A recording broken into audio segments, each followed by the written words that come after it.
are men of God that are still sleeping. Sir, ma, Church of God and the Church of God in Nigeria. Forgive some men of God in Nigeria. With due respect to some men of God have bipolar. Some men of God have slid into depression. There is a psychological impact that have affected them. But they are using spirituality to cover up for their depression state. That is why there is a distortion in what they say. What you hear them say, you think is doctrine, you think is revelation, is a state of depression that have created impacts on interpretation of doctrinal soundness. Hear me, don't let anybody deceive you. A man of God can be mad and he does not know. A man of God can have bipolar and he does not know. A man of God might be in depression and he does not know. That's why God is saying in Ezekiel, stand up.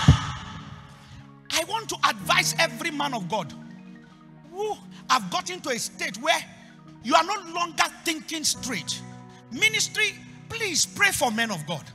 Some men of God have been impacted badly, either by health state, or either the church is no longer growing, either they have tilled and labored and could no longer pay their children's school fees, either they have gone through seasonal stages of depressions, of betrayals, either their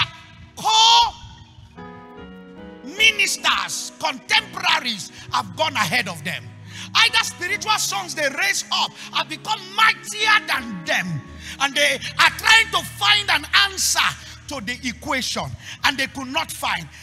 Gradually they slip into depression, and when they enter into depression, they need a therapist, they need a professional help, they need a counselor, but they are in denial. So they go with that state of depression because there's a distortment in the mindset and the brain set. Then they begin to give you distorted revelation, and you think it's revelation. Even they themselves know they have gotten to a place but they cannot comprehend themselves. I tell you, pray for men of God who you think they are at the stage of revelation. After they finish, they get home and start crying. You don't know the impact. Don't join them to kill them. Join them to pray for them.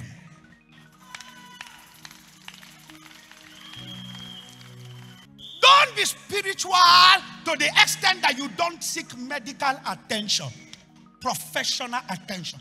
Some men of God need to sit down before a counselor, to become a counselee, to hear counsel that will reprogram themselves back to self-confidence.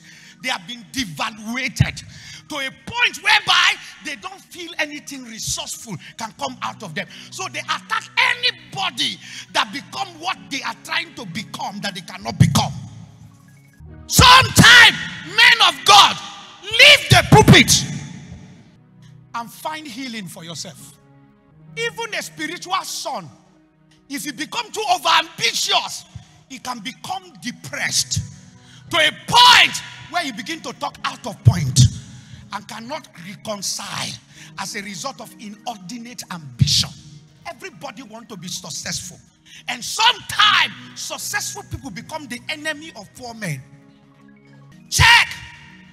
If you have a successful marriage and you are doing well, if you stay in the midst of poor people, they will use gossip to finish your life. Not because they don't like your life. It's a state. That's why rich people, be careful of how you flaunt your wealth. You might become a depression therapy, a depression tablet to somebody who is trying to become you. That's why you must tell people where you started to get to where you are.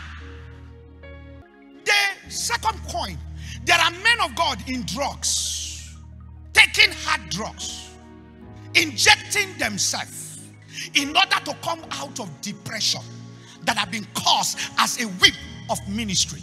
they smoke, they drink, they take alcohol, they inject. Sometimes what you see on the altar, I'm talking from counseling and encounters with sons who went AY. Matured minister who went AY, and I had to talk with them. So I'm not just talking a stupid theory.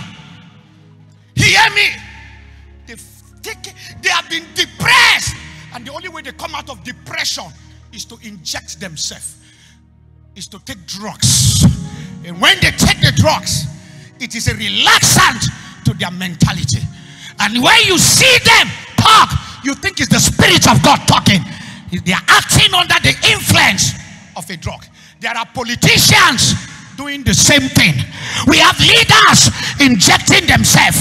Politicians who are in power, they are acting under the influence of drug due to pressure.